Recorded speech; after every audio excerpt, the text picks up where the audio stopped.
Hi, welcome back to Storytime. Today's story is going to be a little different than some of the other stuff I've done, in that this one is not intended for little kids. In fact, this entire series is not. Bigger kids, great. Grown-up kids, even better. This is going to be a series of my versions, not my translations, because I'm not that smart, but my versions, my retellings of some of the Norse myths. Some of them I'm going to tell from memory, some of them I'm going to tell from reading little printouts of what I've written down. The reason these ones are less good for little kids is that mythology gets kind of violent. And Norse mythology is no exception. So with that said, it's up to parents. I mean, if you're cool with it, let your kids watch it. Just wanted to give you that heads up. Another thing worth noting is these are the older stories. This is the actual mythology. This isn't the Marvel stories. Loki isn't necessarily the devil. That was a change that happened when the missionaries came and countries converted. He is a trickster.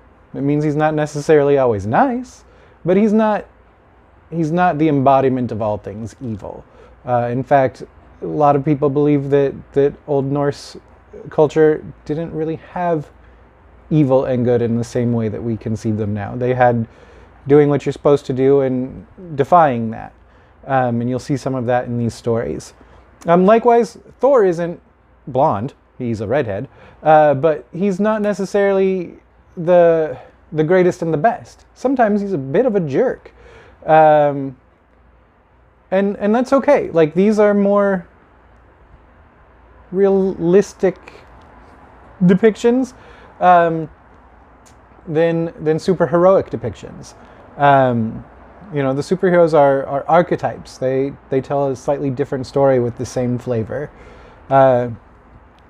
It's like going to Taco Bell. You can get a burrito, you can get a taco. They're going to kind of be different in the end, but they're built from the same things. And that's the old mythology versus the Marvel stuff. So some of this will be familiar, if all you're familiar with is the superhero stories. And some of them might be like, what? And that's fine. I just like these old stories a lot. They're some of my favorites. And so we're going to do them. Today's is the creation story. And this is one of the ones I'm going to read some of because I know this one less well than some of the others. Now, with all that preamble, let's dive right in. This is the Norse creation myth. Early in the morning of time, there was almost nothing. No sky, no sea, no moon, no stars. There wasn't even an earth, or people.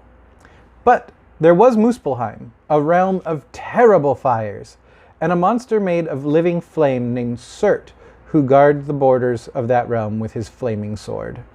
And even before any other worlds existed, he wanted nothing more than to see them all burn. And there was also Niflheim, an empty realm of freezing mists.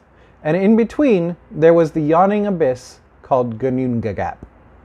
For a long time, no one knows how long because no one was around to invent time yet, sparks from the fires of Muspelheim would escape and drift across the empty space into the Ginnungagap. And likewise, shards of ice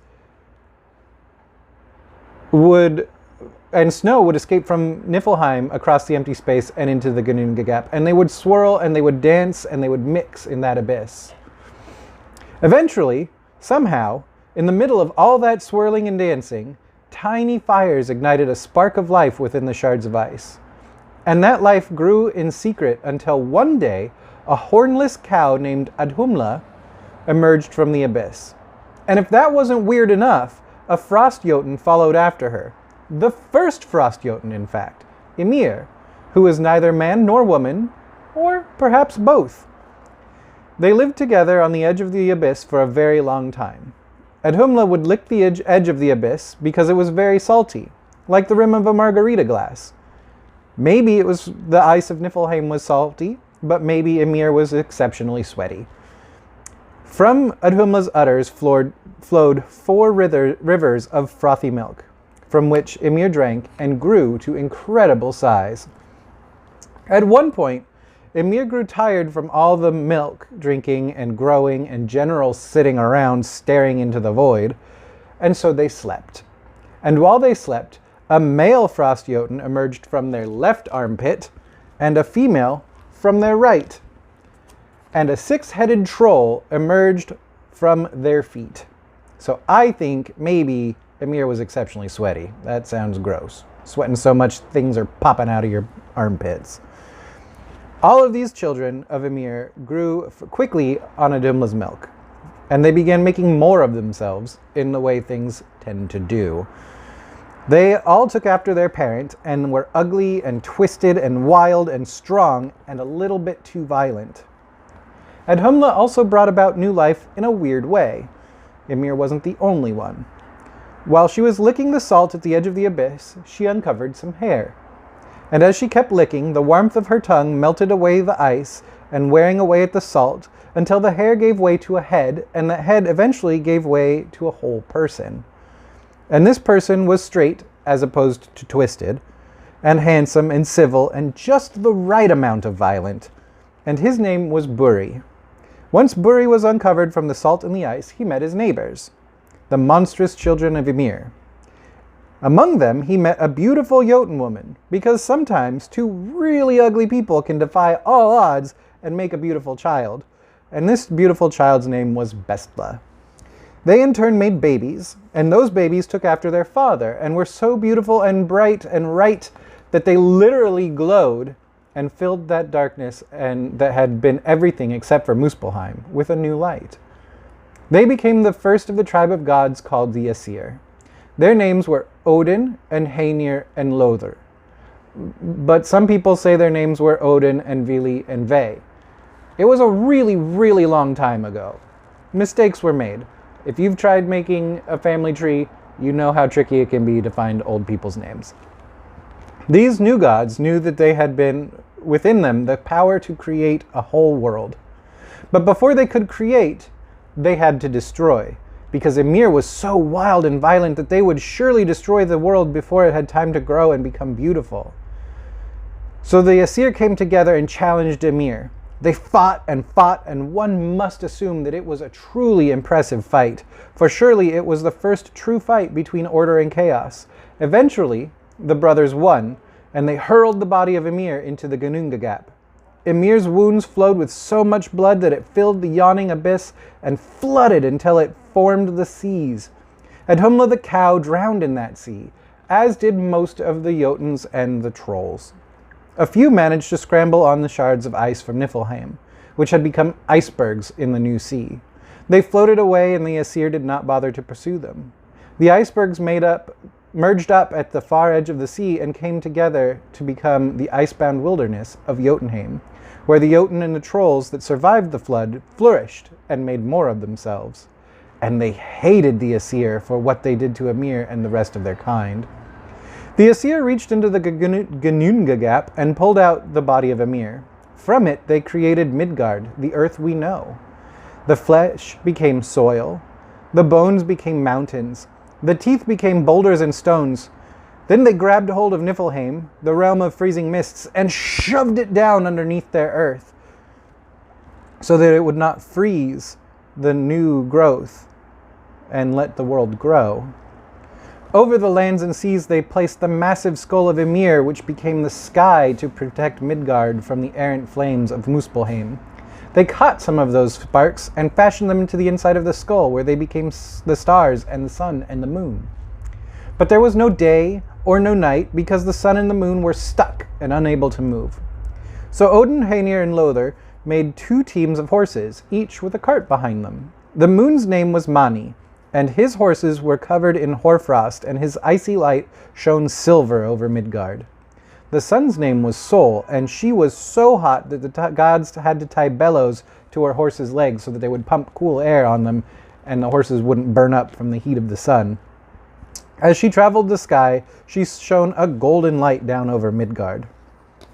Now the Jotuns didn't like the light of Mani and Sol.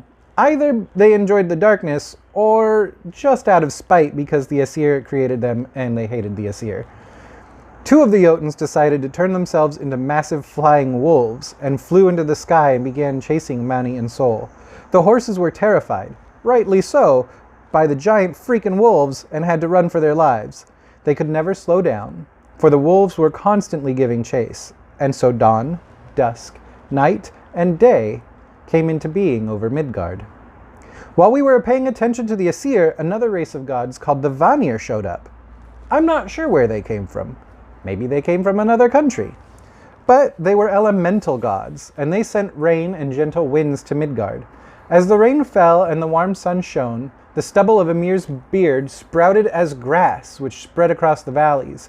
Ymir's hair shot up and became trees and forest. It was a fresh, beautiful green world, and now the Aesir wanted to put people on it. The first people they made were the Ljósálfar, the light elves. They were bright, shining, and colorful people. Some of them could even fly. They loved nature and magic.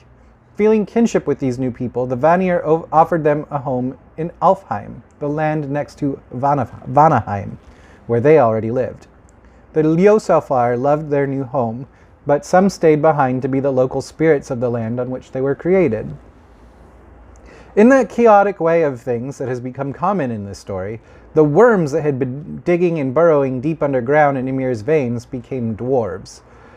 And the minerals that had been in Ymir's blood but were left behind became ores and metals, which still live in deep veins beneath the earth. The dwarves were clever, but kind of grumpy and unpleasant and liked living underground, having sprung up from worms. The Aesir noted this and gave the dwarves tools to work metal and stone, and soon the caves under the earth rang with the sound of the smithies. Next the Aesir made the fish of the sea, the birds of the air, and all the beasts that wander the fields and stalk the forests. This was a lot of work for just 3 people, even if they were gods, and even if they had help from some random other gods from another country. So they sat back and enjoyed what they had made for a moment. They marveled at the beauty of this new lush world, and they decided that someone should stick around and keep enjoying it. So they decided to create humans. They went for a walk, looking for inspiration, and they found an ash tree and an alder tree. And in these trees, they saw reflections of themselves. I mean, my name's Woodland, but I don't think I look like a tree.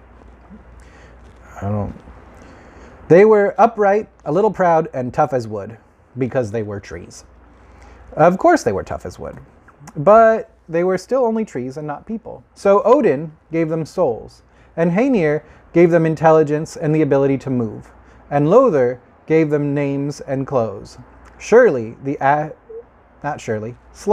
don't call him Shirley. Slowly, the ash became a man, who Lothar named Ask, which means ash, and the alder a woman, who Lothar named Embla, which means alder. He wasn't terribly creative at naming. They told them that Midgard was theirs to explore and to tend to, and then the Aesir left and made a home for themselves, which they called Asgard, and set it high above the earth. Then they fastened a rainbow bridge to the end of Asgard to form a bridge to Midgard. They named this bridge the Bifrost, or the Bifrost. From Asgard, they watched over Ask, Embla, and all of their children. From time to time, Odin would dress as a wanderer and visit the humans. He wore a wide hat that hid his face, and a dark blue cloak that glittered with silvery stars. He tested their hospitality, for that is a very important trait, and he taught them manners. Eventually, someone wrote down some of Odin's teachings in a poem that we call the Havamal. In general, the humans were thankful to the gods for having created them, and for sending sunshine and rains to their field, and for teaching them how to behave. So they made sacrifices to them, and worshipped them in sacred places. The gods, in turn, were fond of the humans, and they kept an eye on them, and protected them from the still angry and spiteful Jotuns, who will probably spend most of eternity generally pissed off about something. But even with all the gods that have done, even with all that the gods have done and can still do, it is not they who decides fate. That task belongs to the Norns, and their names are Urd, Verdande, and Skuld. Together they know what was, what is, and what may be. For every person, human and god, the Norns spin a thread of fate. For some it is dark and twisted.